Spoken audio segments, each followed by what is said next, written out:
السلام علیکم ورحمۃ اللہ وبرکاتہ۔ دوستوں، امید ہے آپ سب خیر و عافیت سے ہوں گے۔ چلیے چلتے ہیں آج کا اگلا سبق شروع کرنے سے پہلے میں یہ بتا دوں کہ جب بچوں کو تختی نمبر 1 مفردات یعنی حروف ہجا جب یاد کرا دیں، جب اچھی طرح سے یاد ہو جائے، حروف کی پہچان ہو جائے، اس کے ساتھ ساتھ بچوں کو نقطوں کی بھی پہچان کروائیں کہ کس حروف میں کتنے نقطے ہیں، کہاں پر ہے، اوپر ہے، نیچے ہے، پیٹ میں ہے، خالی ہے، وہ ساری چیزیں ذہن نشی کرائیں۔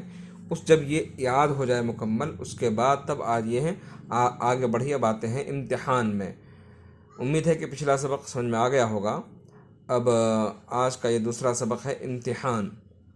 پڑھائیں بچوں کو اس طرح ہی سے پڑھائیں جیسا آپ نے مفردات میں پڑھایا تھا، اور جلدی جلدی نہ پڑھائیں، سکون سے پڑھائیں، اور بچے کو دیکھیں کہ وہ مطلب حروف کی پہچان کر کے پڑھ رہے ہیں، نہیں اٹک اٹک کر پڑھ رہے ہیں، اس پہ بھی غور کرنا ضروری ہے۔ تا، طا، ثا، سین، شین، صاد، حاء، ہاء، خاء، قاف، ذال، زا، ضاد، ظا،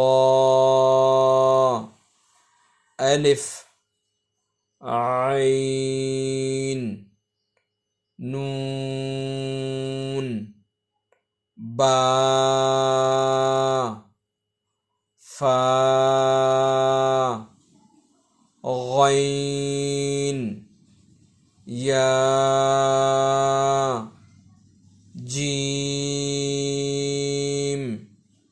میم، لام، دال۔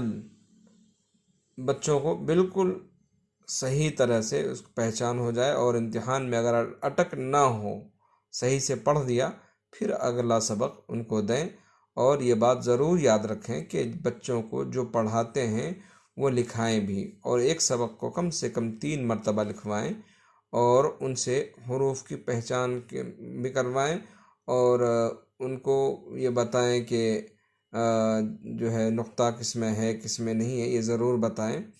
اور بچوں کو محبت اور پیار سے پڑھائیں، ان کو سختی ایسی نہ ہو کہ وہ ڈر جائے، اور بچوں کو خوب محبت کے ساتھ پڑھائیں، ایسا ڈر کا ماحول نہ بنائیں، ایسا رعب نہ دکھائیں کہ وہ آپ کے سامنے پڑھ ہی نہ سکے۔ بچوں کو دوست بنا کر پڑھائیں، انشاءاللہ یہ اس طرح سے پڑھانے سے مفید اور کارآمد ثابت ہوگا۔ فجزاکم اللہ خیرا کثیرا۔ امید ہے کہ آپ سب کو یہ ویڈیو پسند آ رہا ہوگا۔